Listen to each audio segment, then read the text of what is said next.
Thiago. Boa sorte, parceiro. Ai, gente, tô lavando louça pra quem trocar de lugar comigo, hein? E aí?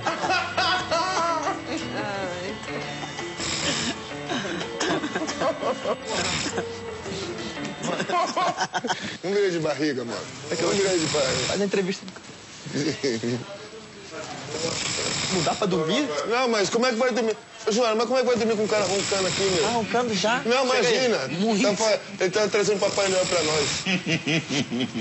Vou entrevistar com ele aqui. Como é que anda a economia? Como é que nesse show? Ih, rapaz, não gostou.